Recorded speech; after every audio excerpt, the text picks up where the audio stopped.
بسم اللہ الرحمن الرحیم۔ آج ہم نظم دیکھ رہے ہیں، خدا سرسبز رکھے اس چمن کو مہرباں ہو کر۔ یہ اکبر الہ آبادی کی ہے۔ سید اکبر حسین ان کا اصل نام تھا۔ الہ آباد کے رہنے والے تھے، اسی وجہ سے الہ آبادی ان کو کہا جاتا ہے۔ پیشے کے لحاظ سے جج تھے، ٹھیک ہے، اور انہوں نے ہمیشہ مسلمانوں کو بوسٹ اپ کیا۔ مسلمان جو نوجوان ہیں ان کے اندر جو اخلاقی اقدار ہیں وہ پیدا ہو، وطن سے محبت ہو اور مغربی تہذیب میں وہ نہ بہہ جائیں۔ تو انہوں نے انگریزوں کے خلاف لکھا اور ہوئے اس قدر مہذب کہ گھر کا منہ نہ دیکھا، کٹی عمر ہوٹلوں میں، مرے ہسپتال جا کر۔ یہ انگریزوں کے اوپر طنز کیا کرتے تھے، کہتے تھے اپنی جو اسلامی اقدار ہیں ان کو آپ لوگوں نے پروموٹ کرنا ہے، ٹھیک ہے، دوسروں کی اس میں نہیں بہہ جانا، دوسری روش میں آپ لوگوں نے نہیں بہہ جانا۔ تو یہ نظم ان کی ہے، خدا سرسبز رکھے اس چمن کو مہرباں ہو کر، بہار آئی کھلے گل زیب صحن بوستاں ہو کر، انادل نے مچائی دھوم سرگرم فغاں ہو کر۔ بہار کا موسم خوشیوں کا موسم ہوتا ہے، پھولوں کے کھلنے کا موسم ہوتا ہے۔ باغ کے اندر جب پھول کھلتے ہیں تو اتنے پھول کھلتے ہیں، اتنے پھول کہ ہر طرف رنگ و نور کی برسات ہوتی ہے۔ تو بہار آئی کھلے گل، بہار کا موسم آیا، خوشیوں کا موسم آیا تو ہر طرف پھول ہی پھول کھل اٹھے۔ زیب صحن بوستاں ہو کر، صحن بوستاں باغ کا جو صحن ہوتا ہے، ٹھیک ہے، احاطہ جو ہوتا ہے، تو اس کے اندر سارے پھول ہی پھول کھلتے ہیں بہار کے موسم میں۔ تو انادل نے مچائی دھوم سرگرم فغاں ہو کر، اندلیب کی جمع ہے انادل، اندلیب بلبل کو کہتے ہیں۔ تو جہاں اتنے پھول کھلے، اتنے پھول کھلے، وہاں پہ جہاں پھول ہوتے ہیں وہاں بلبل ہوتی ہے۔ جہاں دیکھیں یہ پتنگا ہے، ٹھیک ہے، شمع کے گرد پتنگا جو ہے نا، شمع کے گرد پروانہ جس کو کہتے ہیں آپ، تو وہ گھومتا رہتا ہے گھومتا رہتا ہے یہاں تک کہ اس کی خاطر اپنی زندگی قربان کر دیتا ہے، اور وہ جو ہے نا جل کے خاکستر ہو جاتا ہے اس کی محبت میں۔ شمع پروانہ یہ سنا ہوگا آپ نے، چاند کو پانے کی خواہش میں چوکور جو ہے، ٹھیک ہے، وہ اڑتا رہتا ہے اڑتا رہتا ہے، اور یہاں تک کہ بے دم ہو کے گر جاتا ہے اور اپنی زندگی قربان کر دیتا ہے اور اپنی جان وہ قربان کر دیتا ہے۔ تو یہ کچھ چیزیں ہیں۔ اسی طرح گلاب کے پھول کی عاشق ہوتی ہے بلبل۔ اب مولانا محمد حسین آزاد ایران کے ایک سفر نامے میں بیان کرتے ہیں کہ وہ ایک ہوٹل میں بیٹھے ہوتے ہیں، کھڑکی میں سے دیکھتے ہیں پھول ہی پھول ہیں، تو ایک بلبل سر جھکائے بیٹھی ہے۔ صبح ہو گیا بیٹھی ہے، پھر شام ہوئی بیٹھی ہے، پھر اگلے دن دیکھ رہی ہے اور جو ہے نا محظوظ ہو رہی ہے، لطف اندوز ہو رہی ہے، بیٹھے بیٹھے بیٹھے اس کا دل پھٹ جاتا ہے، اٹھتی نہیں ہے وہاں سے، اور وہیں پہ وہ اگلے دن دیکھتے ہیں کہ وہ مری ہوئی پڑی ہوئی ہوتی ہے، اپنی زندگی پھول کی خاطر وہ قربان کر دیتی ہے۔ اب جہاں باغ میں اتنے پھول کھلے ہوئے ہوں، اتنے پھول کھلے ہوئے ہیں، تو پھر اس جو ہے نا انادل کا، اندلیب کا، بلبل کا کیا حال ہوگا، اس خوبصورت پرندے کا کیا حال ہوا ہوگا۔ تو اتنے تو وہ تو ایک دم جوش میں آ جاتی ہے، تو ایک دم وہ جو ہے نا مطلب کہ جس طرح ایک سرشاری کی کیفیت، مستی کی کیفیت اس کے اوپر چھا جاتی ہے اتنے سارے پھولوں کو دیکھ کر۔ تو اب آپ کو سمجھ آئے گا کہ بہار آئی کھلے گل زیب صحن بوستاں ہو کر، غالب کا وہ شعر پھر اس انداز سے بہار آئی کہ ہوئے مہر و ماہ تماشائی، دیکھو اے ساکنان خطہ خاک، اس کو کہتے ہیں عالم آرائی، سبزے کو جب کہیں جگہ نہ ملی تو بن گیا روئے آپ پر کائی۔ تو آگے زمرد کا ذکر ہے، تو یہ مطلب کہ آگے سے تھوڑا سا اس کا مزید بیان ہوگا۔ تو اتنے پھولوں کو دیکھ کر وہ جو ہے نا سرگرم میں فغاں آہو زاری کرنا شروع کر دیتی ہے، وہ چیخ و پکار شروع کر دیتی ہے۔ تو بچھا فرش زمرد اہتمام سبزہ تر میں، چلی مستانہ وش باد صبا عنبر فشاں ہو کر۔ بچھا فرش زمرد، اتنا مطلب کہ سبزہ تھا، اتنا سبزہ تھا کہ بہار کا موسم آیا، پھول کھلے، سبزہ ہی سبزہ ہر طرف تھا، ٹھیک ہے۔ تو اہتمام سبزہ تر میں، تو اہتمام بندوبست کو کہتے ہیں، انتظام میں، تو ہر طرف سبزہ ہی سبزہ پھیل گیا۔ سبزے کو جب کہیں جگہ نہ ملی تو بن گیا روئے آپ پر کائی۔ اتنا سبزہ دنیا میں کھلا، اتنا سبزہ کھلا کہ جو ہے نا وہ کائی کی صورت میں پانی کے اوپر آ گیا۔ تو یہ شاعر اس کو یوں بیان کرتے ہیں، تو سبزہ ہی سبزہ تھا، خوشیاں ہی خوشیاں تھیں، نور نور تھا، ٹھیک ہے، اور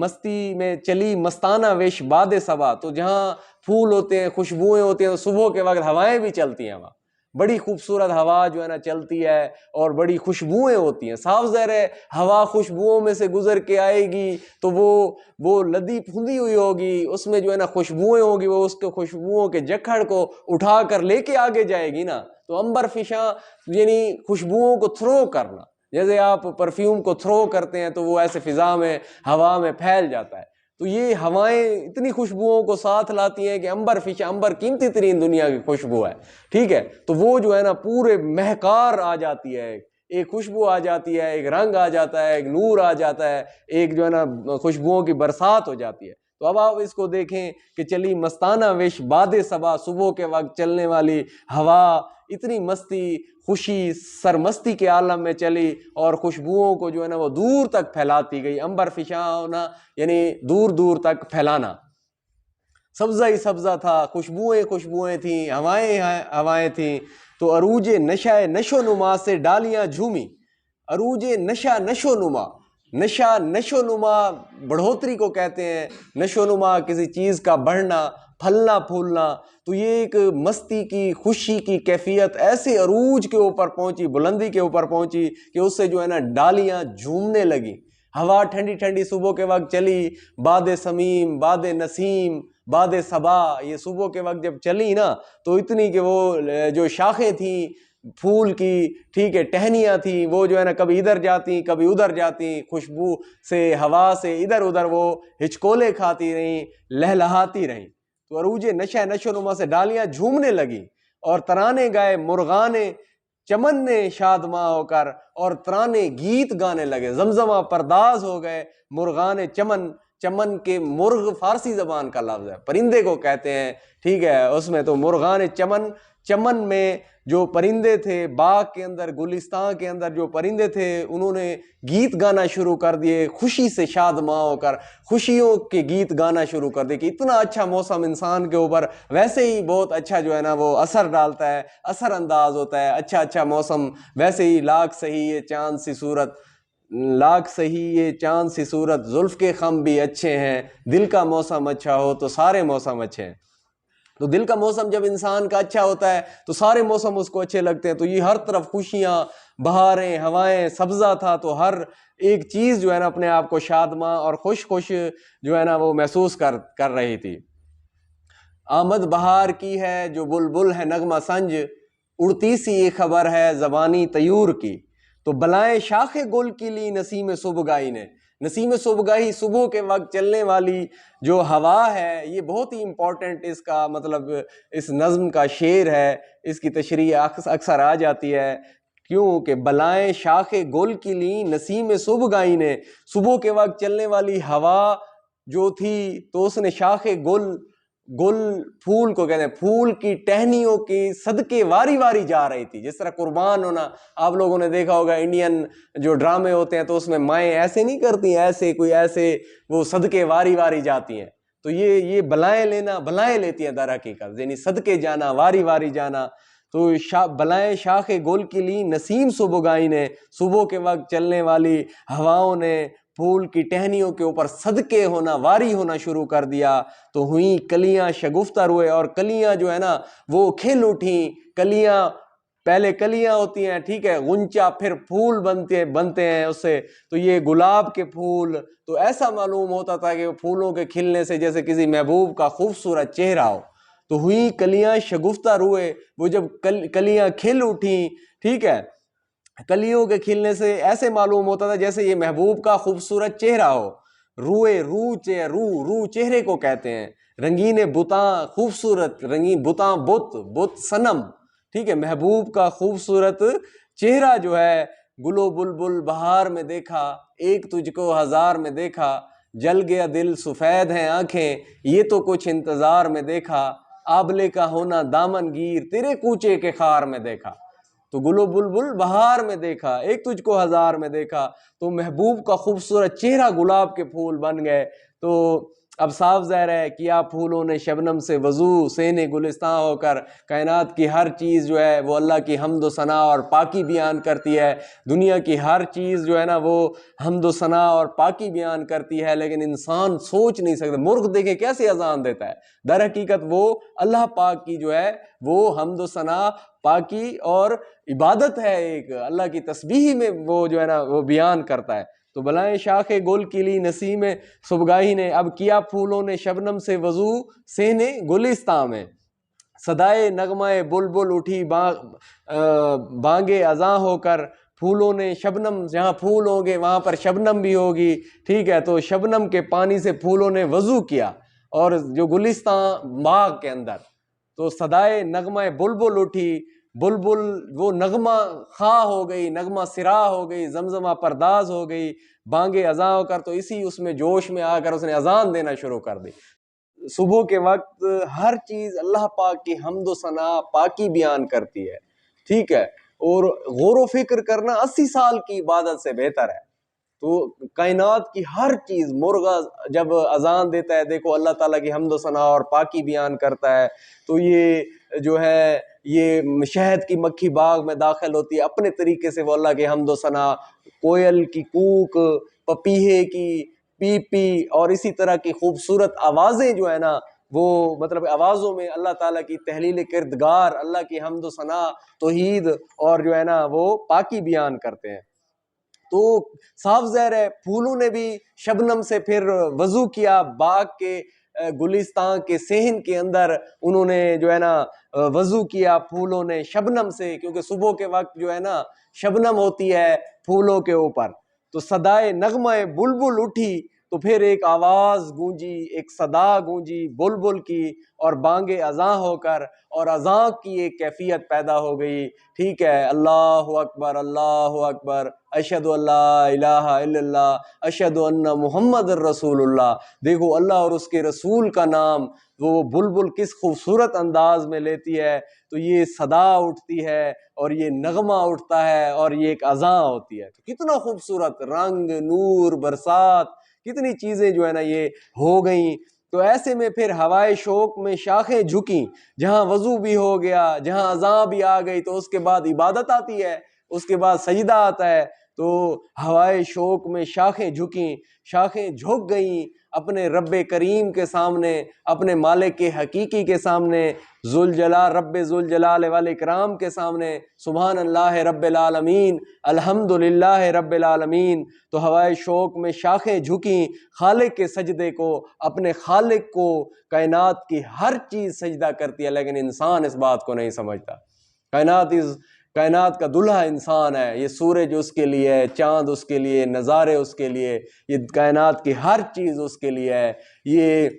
گائے بھینس، ان کے دودھ، یہ باہر نکلیں، یہ پھل، یہ ہر چیز اس کے لیے ہے، لیکن وہ انسان جو ہے نا صرف اللہ کے لیے ہے، اس کی عبادت کرنے کے لیے اللہ نے پیدا کیا۔ اللہ تعالیٰ قرآن مجید میں فرماتے ہیں کہ میں نے جنوں اور انسانوں کو اپنی عبادت کے لیے پیدا کیا، میں یہ نہیں کہتا کہ مجھے رزق دو، کھلاتا میں ہوں، پلاتا میں ہوں، تو ہر چیز کا مالک اللہ ہے، کائنات کی جمادات، نباتات، چرند پرند، ٹھیک ہے، ہر چیز اس کی عبادت میں مصروف رہتی ہے۔ صبح کے وقت تو اس کا عملی مظاہرہ بھی مل جاتا ہے، جب پرندے چہچہا کے، ٹھیک ہے، اور مرغ اذان دے کے، اور ہر چیز جو ہے نا اس کی جو ہے حمد و ثنا بیان کرتی ہے۔ تو ایسے میں جب ہوا چلتی ہے تو شاخیں سجدہ ریز ہو جاتی ہیں، تو ہوئی تسبیح میں مصروف ہر پتی زباں ہو کر، تو تسبیح پڑھتی ہے، اللہ تعالیٰ کا ذکر کرتی ہے، سبحان اللہ رب العالمین، الحمدللہ رب العالمین، تو ہر پتی زباں ہو کر، جو پتا ہوتا ہے نا، پتا دیکھا ہوگا آپ لوگوں نے، ٹھیک ہے، کوئی پتا ہے، پتے کی زبان، پتا جو ہے نا وہ زبان کی شکل کا ہوتا ہے، دیکھیں ایسے ہوتا ہے، یہ ایسے ایسے ایسے کر کے ہوتا ہے، تو زبان کی طرح کا ہوتا ہے، در حقیقت اسی زبان سے وہ اللہ کی حمد و ثنا اور پاکی بیان کرتا ہے، تو اللہ کی تسبیح میں مصروف رہتا ہے، تو ہر جو ہے نا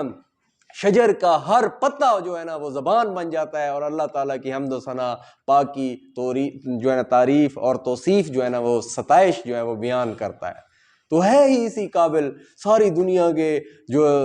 دنیا کے درخت، قلم بن جائیں. اللہ تعالیٰ قرآن مجید میں فرماتا ہے ساری دنیا کے سمندر روشنائی سیاہی بن جائیں اور پھر ساری دنیا کے جن اور انسان لکھتے رہیں اس رب کریم کی تعریفیں، لکھتے رہیں، قلم ٹوٹ جائیں، سیاہی جو ہے وہ ختم ہو جائے، لیکن رب کریم کی توصیف اور تعریف جو ہے نا وہ کبھی ختم ہی نہ ہونے پائے.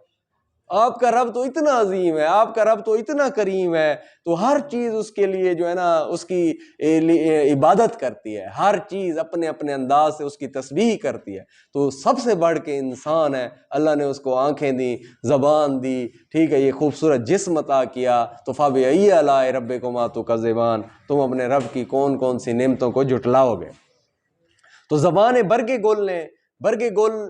پھول کے پتوں کی زبان نے دعا، یہ جو ہے نا برگ گل خوبصورت زبان میں جو ہے نا یہ رنگین عبارت بار بار دہراتے ہیں، یہ دعا بار بار کرتے ہیں کہ یا اللہ یہ اتنا خوبصورت تو نے ماحول بنا دیا ہے، اتنا مطلب کہ زبردست یہ گلستان کا ماحول ہے، چرند ہے، پرند ہے، سبزہ زار ہے، ٹھیک ہے، اور یہ ساری چیزیں تو نے یہاں پر پیدا کر دی ہیں تو نے، ٹھیک ہے. تو یہ دعا ہے کہ جو ہے نا اللہ تعالیٰ اس چمن کو ہمیشہ تو سرسبز رکھنا، اس کو کبھی تو خزاں نہ آنے پائے، اس پہ خزاں نہ ہو، اس میں ہمیشہ بہار رہو. اور آپ کو پتہ ہے تو بہار جو ہے نا وہ خوشیوں کا موسم ہوتا ہے. تو بہار کے موسم میں انسان کے جو ہے نا بالیدگی ہوتی ہے، تازگی ہوتی ہے، اور وہ جو ہے نا خوشی محسوس کرتا ہے. خدا سرسبز رکھے اس چمن کو مہرباں ہو کر. اللہ تعالیٰ اس چمن کو ہمیشہ ہنستا، مہکتا، سرسبز اور جو ہے نا اسی طرح تر و تازہ رکھے.